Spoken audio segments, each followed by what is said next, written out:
Intuitive art friends, hello, hello. I'm Rachel Archelaus, founder of the Intuitive Art Academy. I'm here with Carrie Roldan. Hello, Carrie.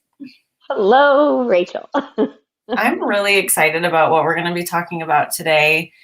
This idea of going for it and having that sparkly thing dangling a few feet ahead of you. You know, it's exciting. It's what you want to do. You know, it would just fill you up so much.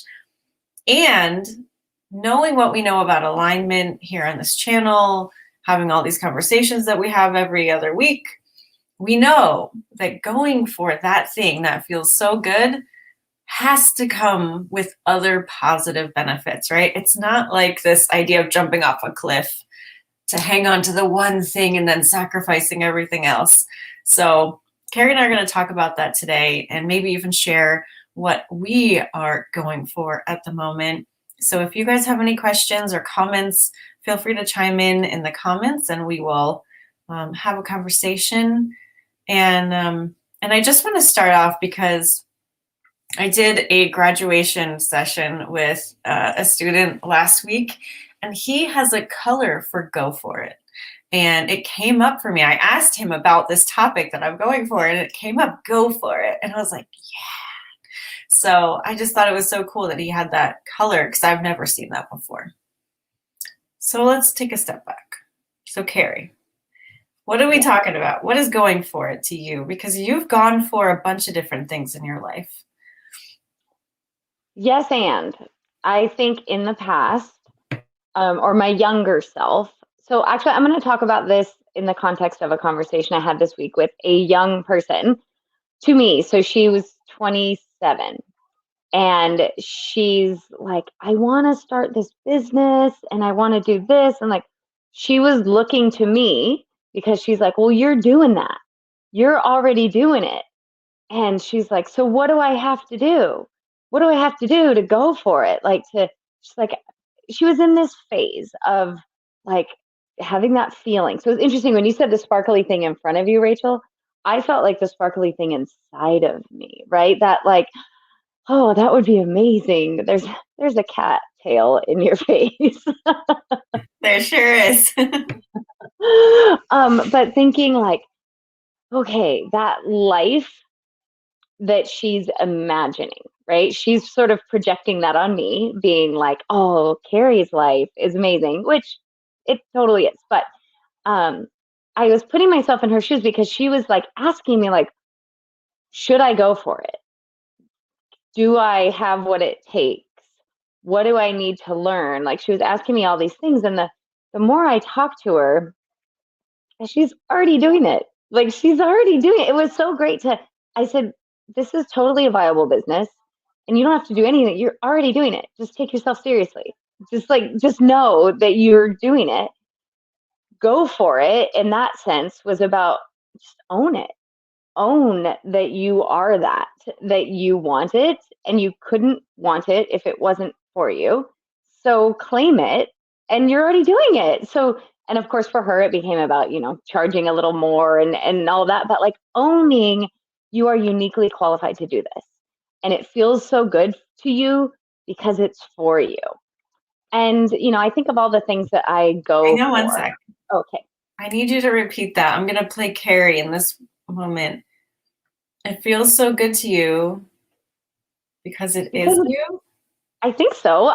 Because it's for you, right? That's For the you. stuff you're made of.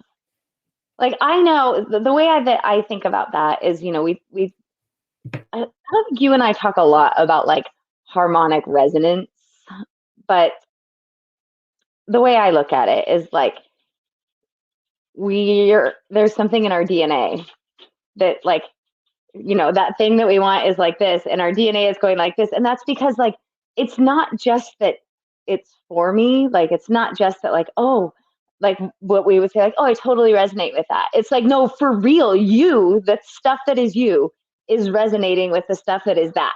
Like it is you and that are the same. You are meant, it is you. Yeah. I love that. It feels good to you because it's for you. And what you're talking about with like what we want, we're probably already doing in some capacity.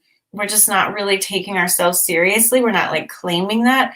That's exactly the case for me. Although it's not like I'm not claiming it. I am claiming it. And I know that it's going to be a bigger part of my life. And it's just in transition. And that's like the best advice ever, because when we're going for it, it seems like such a big move, but it's really just an internal move, right? Like everything's already in motion. There are already steps that have been taken. You are aware of it because of some reason. And so it's a lot smaller of a move than it feels like, because internally it's usually about permission. Oh my God, I can have that. That's how I'm feeling. Oh my God, that's a possibility for me. I can really do that. I can be that happy and fulfilled and make money doing something. Like, oh my gosh. So, yeah, it's like more permission to have what you want. But Rachel, like in terms of going for it, because I'm thinking about, well, I'm hopeful that like someone watching or listening maybe actually has an example like from your life, like the thing that you want to do, because I'm imagining myself standing at the edge of a diving board, right? And like I'm there because I want to jump off, I want to jump into the pool, I want to maybe like do some flips in the air, right? And there's still that like moment, or I don't know if you've ever like turned around backwards on the diving board and kind of hung from your toes and you're like preparing to do some like flippity thing. No, I'm looking at you like, no, Rachel's never done that. Okay. Well, that's how like I sometimes feel when I'm asking myself for permission to go for it. And sometimes it feels like the low dive, right? Like it's like pretty okay. I'm hanging by the edge of my toes, but I'm pretty stable. And if I fall, like, oh well, it's not that far, right? And sometimes when I'm contemplating going it, I feel like I'm on the high dive, right? Or like the super high platform, like ridiculous, where like, oh my gosh, if I fall, it's like a long way down and there's a lot to think about on the way down. And I could like, and it's going to hurt when I hit the water. And I've never been a diver, but I'm just going with that. And there's really no difference, right? Like there's really no difference. But I don't know. I have felt like there are some things that are easy to go for because I feel like I'm closer to the water. And then there's some things where like the things that maybe you want even more that are like so for you, but they feel like you're further from the water. They feel big and scary, and something about that makes it also seem more rewarding. But I don't know, like I kind of want to have a conversation, I think, about the big go for it. The one where there's, and in the way I'm describing it, I feel like the only difference in the height of the board is like your comfort level with what you're stepping into. I don't know. I just like want to talk about that a little bit. I should go for this little thing or the big thing. You know, that's funny because like I'm thinking about my life, and I've definitely done things differently than a lot of people. And I've always followed my journey, you know, like where my excitement is leading me. And I've had a lot of go for it moments, like when I bought my RV, when I went out cross country alone for the first time, when I quit my job in publishing and started my candle company, um, you know, like when I started my other business. There's been a lot of these times where people look at me like, huh, you know, because that's usually what happens when you're going for something. Um, Even when I dropped out of high school, like that's a go for it moment. Um, and the thing is, when I look back, there was definitely preparation first. I had the idea long before I actually took the dive. You know, you have to get onto the diving board somehow, right? So, in order for there to be the setup, you are moving in that direction before the actual jumping off. And I feel like depending on how easily you let yourself do that work is how far you feel from the water, right? Like some people struggle and resist through that preparation. Some people are like, I don't know why I'm doing this. Why am I so interested in this? Why am I going here? This will never turn into anything, right? But if you follow your curiosity and you allow yourself to be moved in a direction, because that's how it feels to me. Usually I feel like I'm being moved in a direction. I don't really know why yet. But then it would make sense when you're looking down at the water and be like, oh, yeah, I want that. I'm so glad I'm here. So um, Dale is talking about this being a difference in perception and like, you know, not having external support that can really make it harder to do your preparation work or to see yourself as like capable of following through with what you want to do. And again, this is just another way of, are we allowing our intuition to be clear, and are we allowing it to have weight in our lives, or are we trying to push it away?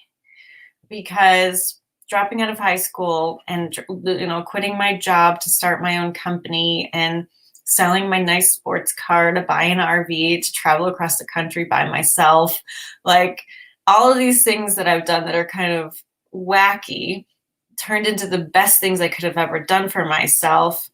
And a lot of times came without external support. But I had that knowing all the time. It almost didn't feel like an option. It was like, no, this is happening whether I like it or not. And that's kind of the position I'm in right now too, is I guess I'll just share. So the last year and a half I've been learning screenwriting, because for years before that, I was developing a TV show, and I realized, oh, I would like to be able to write for this show, and I don't know how to do screenwriting. And then I found that I was in love with screenwriting. And now I'm realizing, oh, I want this to actually be what I do. And so I'm preparing right now to like lessen my workload and have more space for this. So like I'm still climbing the ladder, I feel like. And then maybe in that pitch meeting that I'm having where I'm trying to sell my show, maybe that's the diving board moment. I don't know. Maybe it's when I'm going to go to set for the first time or sign a contract.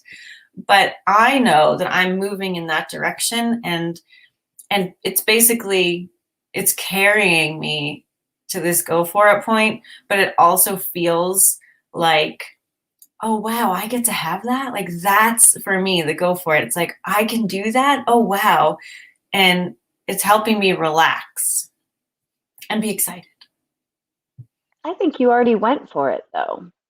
So, and I think that's what we're talking about. Like, um, when you listen to Abraham, they always talk about how what you want will come to you when it feels like the next logical step, right? And so Rachel's go for it. Like, there's been a million go for it moments, and I think maybe that's what most of us need to hear. Is like, if it feels like you're standing on the top of a high dive, it's because you're Rachel, you know, 10 years ago being like, I want to try and sell a screenplay this weekend without ever having written anything, right? Like, it's because it's not the next logical step yet. Like, you went for it you've gone for it in so many different ways on this journey. Like, and it wasn't, this journey isn't, I'm going to sell my sports car and buy even that was a process, right? It wasn't like you sold your sports car and bought Gertie and the next day left, right? Like, there was climbing the rungs of that as well. But this in particular, that still felt maybe like a bigger step, right? Like, there was a physical letting go of this and taking that. But as you're leaning into what you're leaning into, it's really just walking the path of of it, right? It is stepping more and more into the being of it. And how does Rachel do that? Well, what like she had this idea that she wanted to do this, and then this showed up, and then that showed up, and then there was a class, and then there was someone she knew. And didn't it start with you, actually, now that I'm going back to your journey? Wasn't it you were super interested in like film festivals, and like, is that where you sort of leaned into like taking that first step? Actually, I would say And I remember this moment very clearly. I was back living in Connecticut, so this was a very long time ago. I was getting onto the highway in my blue Jetta, and I was thinking, my life is a show. My life is such a TV show.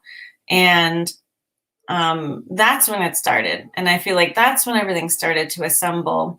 And, it took 6, 7 years for me to then be like, oh, maybe I'll make an outline of what it would be like, or maybe I'll go to this film festival. And I'm not a filmmaker, but I'll take a class. So yeah. And so what I like about that is the go for it moment. There was lots and lots and lots of moments of dreaming about it, of allowing yourself to feel into it, of, oh, that would be amazing. Oh, wouldn't that be nice, right? And you're still dreaming into it. Like, no doubt, you're still dreaming into it. But also, there's been moments of opportunity where you're like, should I go for it? Should I buy these tickets to the? I remember, I don't know how many years ago, where you were like getting prepared to go to this film festival, and you were like, I'm going to wear these pants. I'm going to go for it. Like, it was like how you showed up. Was it, there was so many different go for it moments, but each of those things were choosing to be fully embodied, right? Each of those things were about this feeling. I have it. How do I align with it? Right? What I'm going to go for it. I'm going to be fully embodied. And yeah, I mean, I think so. It's so interesting as we're talking about this, because maybe someone else looking at my life would think, oh, she's had lots of go for it moments. Like, she's had, for sure, I can, I can turn anything into a running analogy, right? So I can think about moments like in a workout or in a race where I'm like, there's a choice.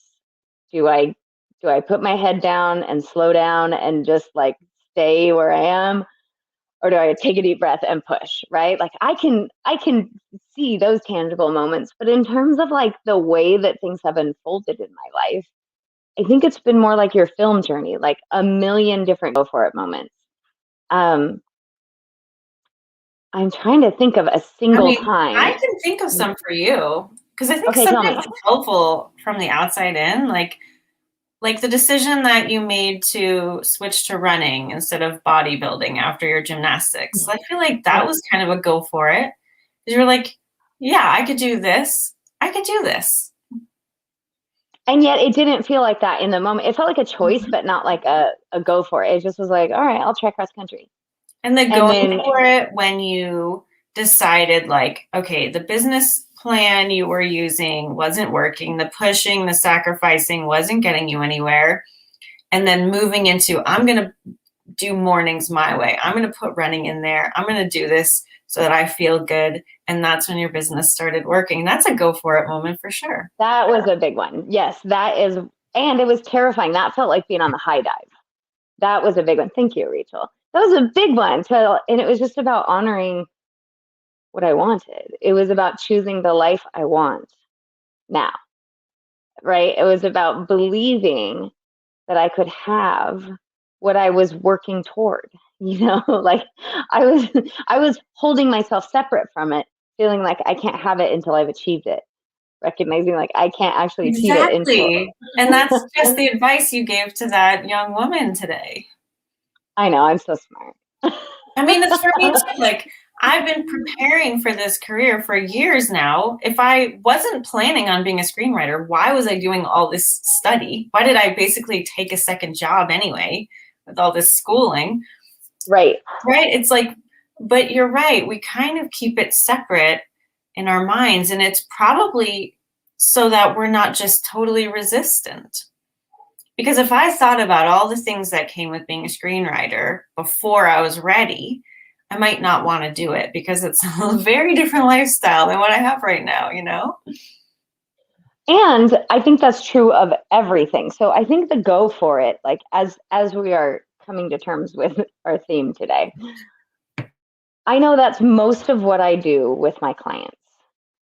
Most of what I do is be like, yes, that sounds awesome.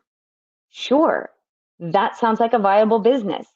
Absolutely. You can do that. Right. It's like, you're like, should I go for it? Should I do it? Like, and everyone is just looking for, yeah, you should totally do that. I see that it's going to work out for you. right? We're all, and I mean, what is intuitive art? Like intuitive art is always validation, right?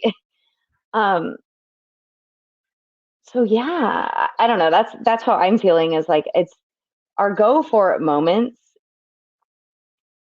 If they feel big and scary, but we're a yes, it's it's still a go for it moment. And it might be, okay, this feels like I'm hanging by my toes on the top of like the platform dive, which I watch those in the Olympics and I'm like, that is so far. They're falling to their deaths. They're like spinning, right? They're like, they fall fast. um, but really, like it's like, or you could just take a tiny little step. I don't know, I have this image in my mind. And I think I had a teacher or someone say, no, no, it's not like that. It's not like that at all. But I'm like, I think it is in my mind. So it's about, I have this idea of when you decide to go for it, whether it's, okay, I'm going for this dream. So like I have a dream right now and it doesn't make sense to me. Like the how doesn't make sense to me. And I know that dreaming about it feels good, but trying to make it happen does not feel good, right? Like at all. So I'm just taking steps forward in sort of related ways, but not like not something that I would see as a direct path. But it feels like the reason I'm saying this because it feels like if I just take a step forward out into the abyss, like there's a cloud that rises up for me to like take a step on it. And then I take another step forward and like another piece of some like that I feel like I'm walking out into nothing, but something rises up to support me as I take these tentative go for it steps. Does that make any sense at all? Yeah, and it really works with Dale's question. She was wanting to hear more about how the relaxation comes in, like the preparation path is like what you're talking about. And I know for me, it's just when I'm moving forward, what feels better to me, like going to the end destination right now or doing something else. And sometimes we can be hard on ourselves because if we think we have a clear path to where we want to go, but we want to do something else first, sometimes we might think like we're procrastinating or we're veering off and wasting time in another way, or we just like don't feel, it can be a self judgment. Like for me, I I know who to sell this to. My show idea, I've known all along, and I have many options, in fact, of people who would probably want to work with me and buy this. I've written other things before, like I'm not a new writer, so I've got a pretty good chance of this getting off the ground before I started embarking on learning how to do screenwriting. But I just felt like, and I had lots of people wanting to help me, like too, like contacts coming out of the woodwork, being like, "Oh, let me introduce you to this person and this person." And I was like, "Oh my God, I had no idea I knew so many people." But what felt more exciting to me was like, I had this thought, oh, well, but what if I want to be the showrunner? What if I want to be in the room writing? What will I have to give other than my stories? I won't really know the format of what they're doing, and I won't, So I had that thought of like, but I'd rather be, I don't just want to sell the show now. Now I want to be in the room. Now I want to be creating it with the other writers. And that felt more exciting to me. And so as long as you're moving in the direction of your excitement, you're not procrastinating. You are helping to solidify that path and therefore relaxing into it because more will be ready for you when you are ready for that next step, that bigger step. So and that's true for like, buying my RV. I was watching van videos for a year, and then I was like looking on Craigslist for a long time, and and then and then I sold my car ahead of time. I was like, oh, time to sell my car. And then 2 weeks later, I saw the ad. I went to see a van, the first one I ever went to go see in person. It's exactly what was on my mental checklist. It was still terrifying, but I did it. And so like I had allowed myself to line up with the energy by taking those little steps, not trying to force myself into the end destination. And therefore, even though it was still a little scary at that end, because it was just so much bigger than I thought it would be, it was perfect. And everything else will be perfect too if we follow that excitement and that internal timing. And with regard to relaxing, well, I know Dale, and you seem to be one of the most chill people on the planet. Like Dale, you seem pretty relaxed, but what helps me to relax is to remember what I said at the beginning. If I am aligned with this, like if this feels good to me, it's for me, and I can't miss it. So I can relax in knowing like I probably can't even screw this up. Like I could probably take the wrong road, but I'll be redirected back, right? And they call that faith. And it's so funny because I I have really strong faith. I have faith in faith.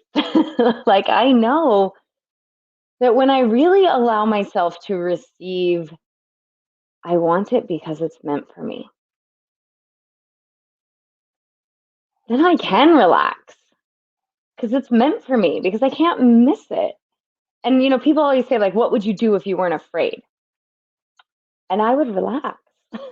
Right? If I wasn't afraid, if I wasn't afraid I was going to miss it or I wouldn't do it right or I wouldn't take the right steps, right? I'll just relax and let it all work out. And so that is, Rachel and I talk a lot about that, and we talk a lot about finding ease. And there are definitely times in my life where that is easier than other times.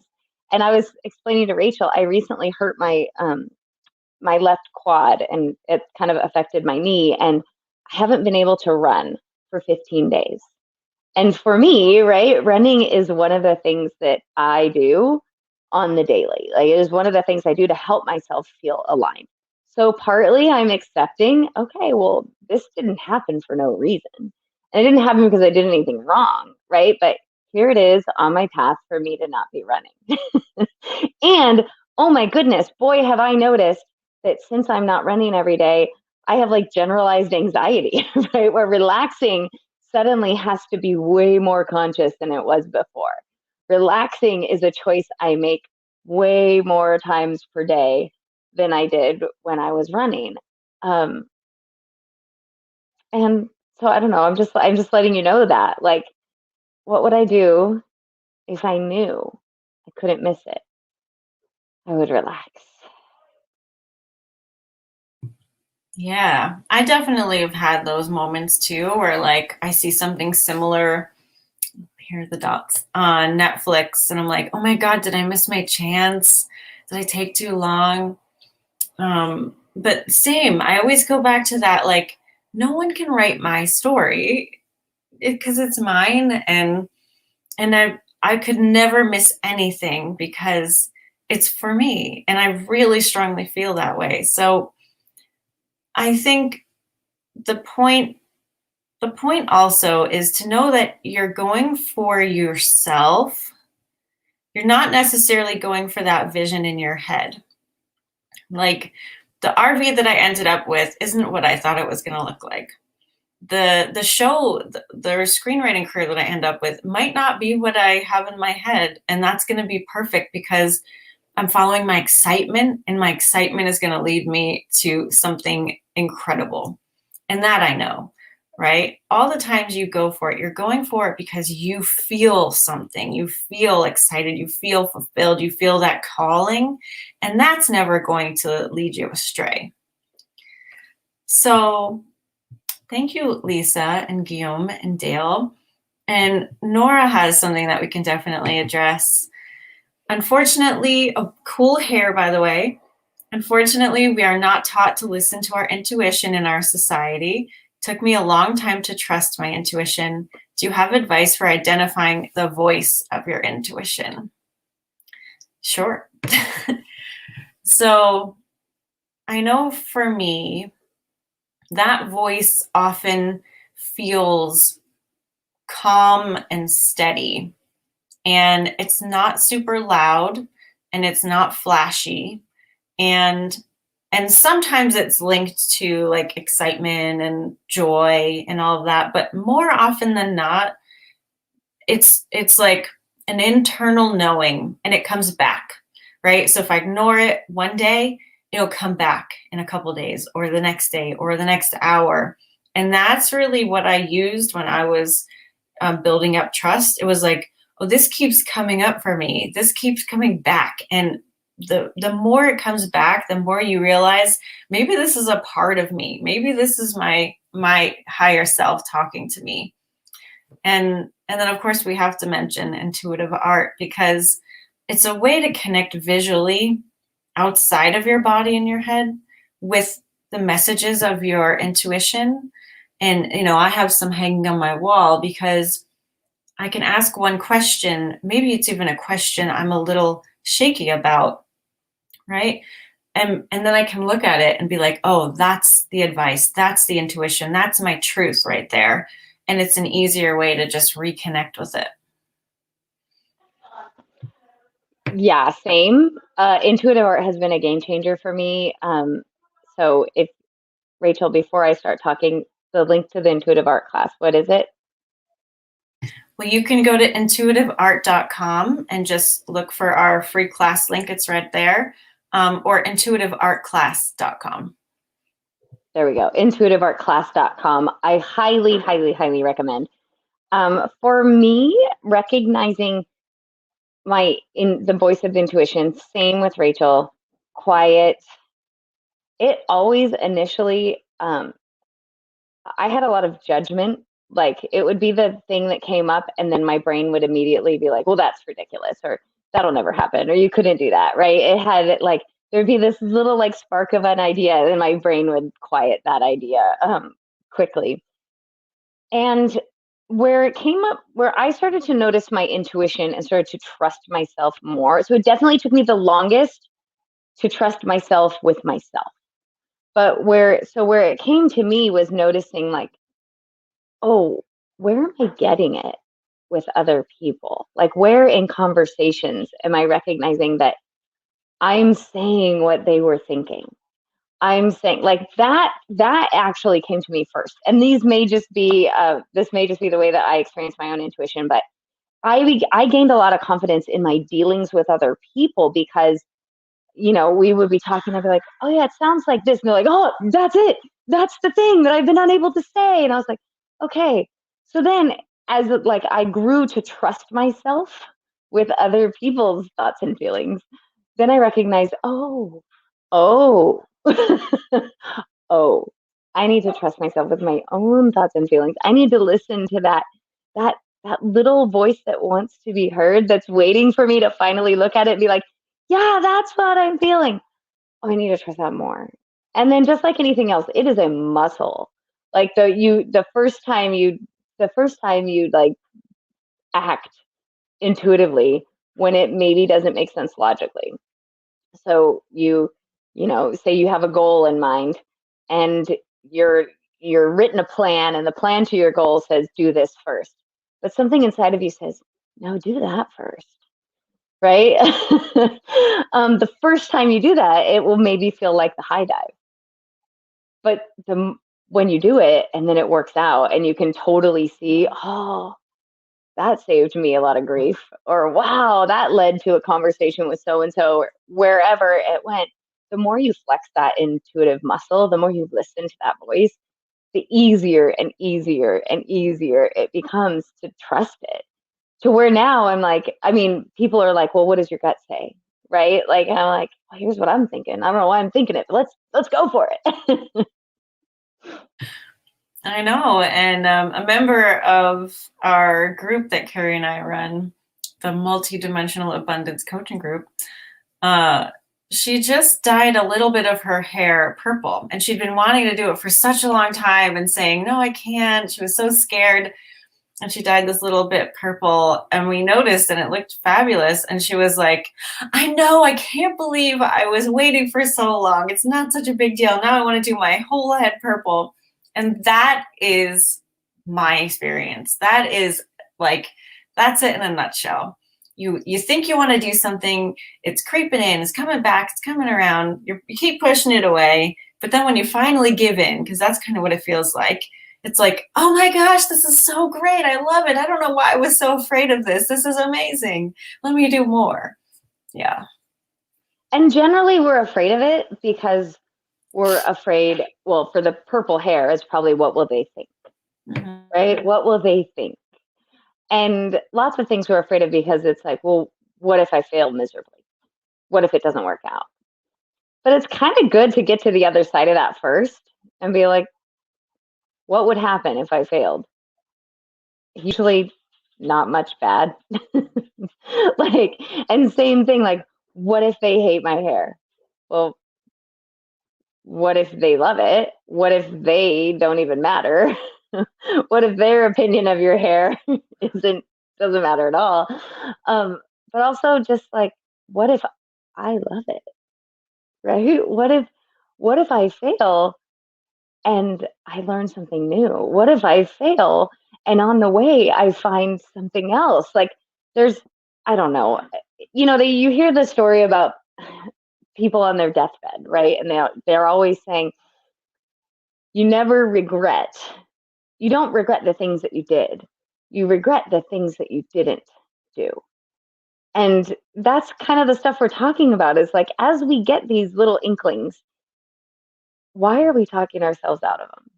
Because we don't regret the things that we do. I don't know how many business owners I've talked to that are like, I bought this program and I spent, $10,000 on it and it didn't teach me anything. I don't regret it because it got me to where I am now, right? Like you hardly talk to anybody who's like, oh, I really regret taking that step forward in my life.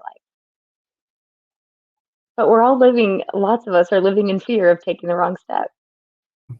I think this is where the relaxation comes in too. It's like I do this a lot with clients. They're looking ahead at what if it doesn't work out, but they're not even being accurate in what the consequences could be. And I know Tim Ferriss teaches this. I think he calls it fear storming. It's like, okay, let's say you devoted the next year to your business. What do you have in savings? Are you keeping your part-time job? What would the worst case scenario actually look like, right? Like if you went part-time for a year, or, some people do have a lot of savings. Like what would it look like if you frugally built your business for the next year? Would you be okay? And if the answer is a resounding, oh yeah, I'd be fine, then now we know, like, there's really nothing to be afraid of.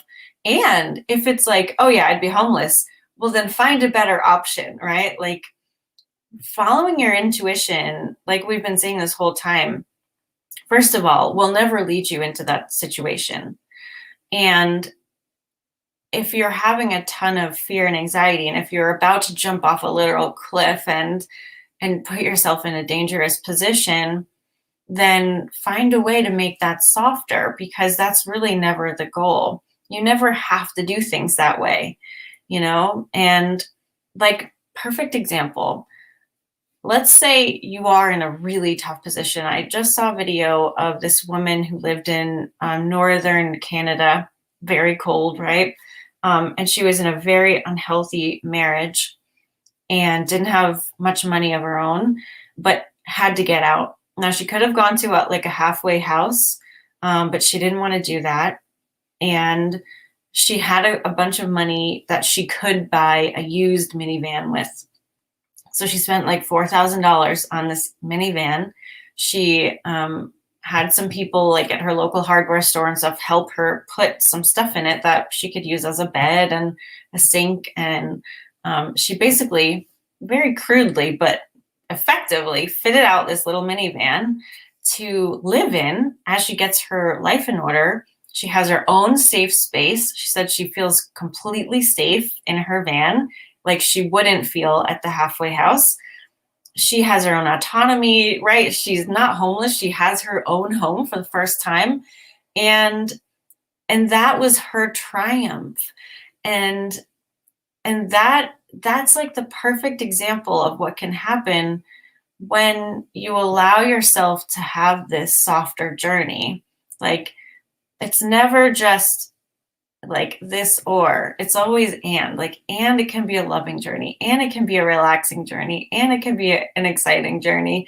And going for it doesn't have to be like terrifying every step of the way. She probably had a little fear before she bought it, right? Because she'd never done that before.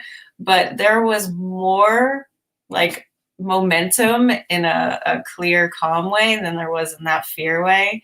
And that's really what you can expect. Like, expect it to be loving, because that's what you're doing for yourself. You're loving yourself as you're moving through these steps of, okay, now I'll do this, and now I'll do this, and now I'll do this. And then you'll find yourself be like, oh my gosh, I'm here. That concept of and has helped me so much, Rachel, because I definitely find myself in these, and that idea of fear storming is helpful. Sometimes we all have those friends, right? Rachel is that friend for me a lot of the time that is like, is that really true, Carrie? Right? Like, where I'll be like, it's either this or that. And if it's this, then these are all the horrible things. And if it's that, then these are all the horrible things. And Rachel's so wonderful at being like, is that really true? Right? Could you maybe have what you want and keep what you have? that's always for me. My fear tends to be around if I go for this thing I really want, I have to release this stuff I already have in love, right? Like, I can't have what my earbuds are falling out. I can't have what I want. And so that's really, really, really helpful for me. And then the other thing that you brought up, Rachel, was about making decisions based on fear. And so I know this isn't exactly like a go for it, but I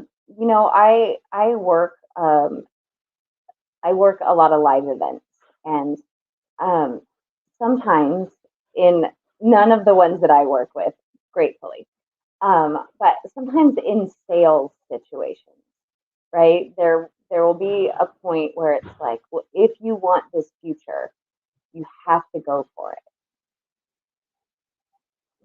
And you're going for it because you're afraid of missing out on the future that you want.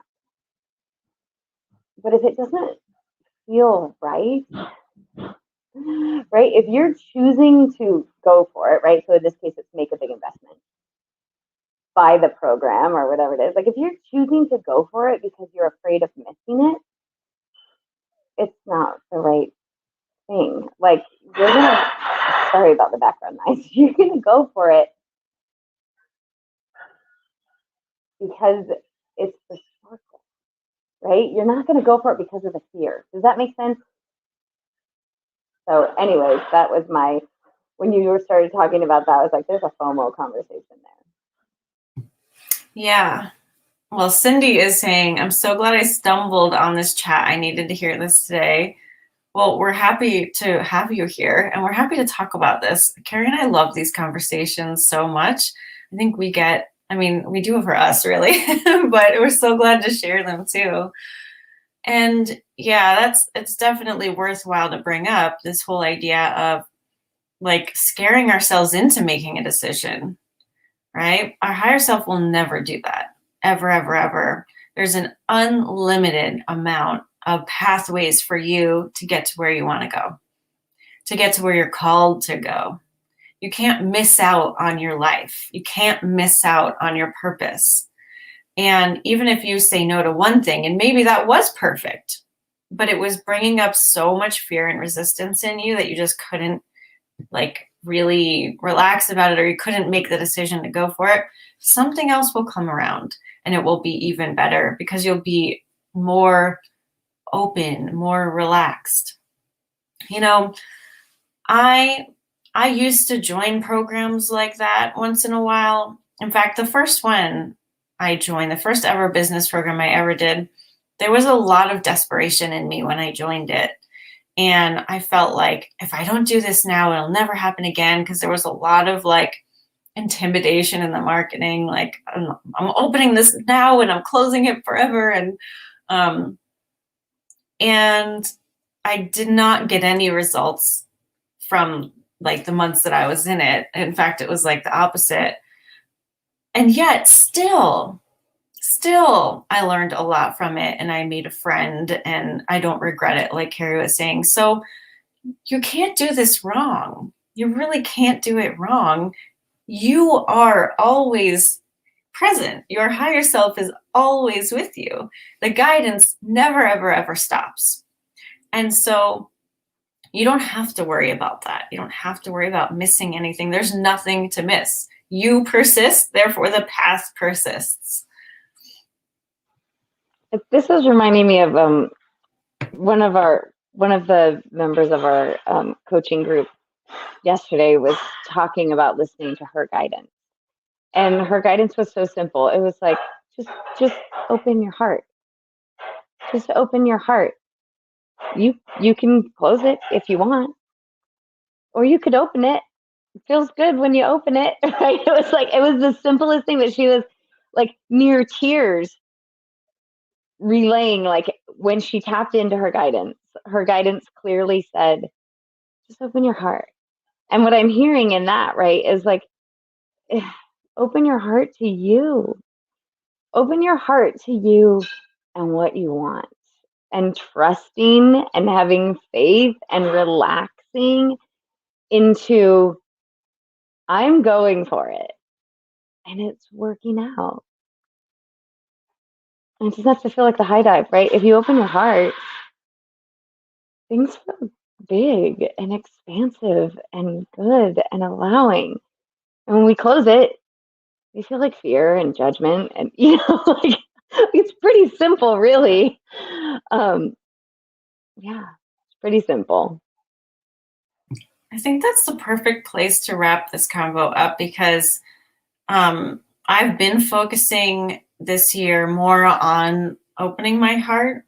So, like, when I'm feeling judgmental or I'm feeling defensive or I'm feeling anything that's like, it feels like a covering sometimes to me, like there's a constriction, right? And anytime I notice that, I'm just like, no, it's okay. Breathe, just open back up. And in my meditations, I'm connecting to that self love piece and just allowing that to flow through my life more deliberately than before. And I am finding it a lot easier to make these decisions and for them to be louder in my mind when they come. So, and to even consider things I never would have considered before and to accept the awesomeness that I'm leading myself into, right? Because sometimes we doubt that. Like that's a lot of this conversation. Why does it feel like we're going for it? Why does it feel so big? Because we never would let ourselves believe that could be our life before, even though that was, that was in there all along. So, yeah, Cheryl just says simple, but not always easy to do and follow. Of course. And that's why it's a process, right? That's why it's a path. That's why we can't get it wrong. That's why we have self-love for ourselves because I just had a conversation with a client about calling things hard. Sure, things can be hard, but it kind of undermines our own power to keep repeating that. It can be hard, sure. We could have struggled before, but right now, what do we want? Right now, we want to be open to listening to our intuition, and we want to be gentle with ourselves when we don't have time, and we want to be loving to ourselves when things come up, and we want to be easier on ourselves, and we want to be more relaxed, and we want to just go with the flow, and we want to be open to life being awesome, but we know that it won't always be, and that's okay. And we just gotta like take it down a notch and just like know that everything's working out, know that we're always connected, and we don't have to get it right all the time for it to work out. We can be busy, we can be shut off, we can be in a bad mood once in a while, and things are still gonna move forward in a way that's really, really wonderful. It's just like, how loving can we be with ourselves? That's what opens the door to the speed of all of this happening. And I just want to point out, Rachel, you were like, that's why we have this and that's why we have that. And I was like, and that's why we have our coaching group, right? So we can surround ourselves. That's why we surround ourselves with people who speak truth to us, right? Like I was saying, everybody has that friend, right? I've got someone to say, is that really true? Or how do you want this to feel? Right? That those questions, just like it's so funny that you talked about hard, Rachel, because I just had a conversation with one of our athletes who was having some race anxiety, and he was like, I just got to go harder that first mile. And I was like, what if you'd said faster instead of harder? Like, is fast always hard? Sometimes fast feels amazing. Sometimes fast feels really easy. Sometimes fast is just fast. It doesn't have to be hard. And you could see the relief, right? So lots of times it's just oh, sorry, stories we're telling ourselves. You guys, if you watch, you know I yawn. It's my thing. So. All right. I never remember links because I just show up here. So Rachel, if they want to join us in our coaching group, where do they go? Yeah, you can go learn all about it at intuitiveart.com/membership. And I'll give you a little secret. If you go to workyourpurpose.com, there is a free video series that will take you on a journey of how you create your reality and like all the energetics that happens. And there's also a little secret surprise at the end of it for you related to the group. So if that is interesting to you, go check that out. And thank you for being here. This was so much fun. Thanks everyone who came. I'm looking at all of your names and comments right here. I love spending this time with you. And if you have any suggestions on what you want to hear about next, let us know. I'm usually just like the day before, I'm like, Carrie, what do you think about this? And she's like, yeah. I never say no. I'm like, okay, sounds good. Awesome. All right, everyone. Also, the Aligned Up level is coming back. So you'll be hearing about that in the next few days. You'll get an invitation. If you came last time, come again. Carrie and I are doing this for us. We are ready for another Aligned Up level infusion. So I'm hoping we can do this a few times a year and we can all kind of like recharge together. So stay tuned for that and stay tuned for us next week. We're doing this weekly now. So super exciting. All right, everybody. Thank you so much. We love you, and we'll see you next time. Bye, guys.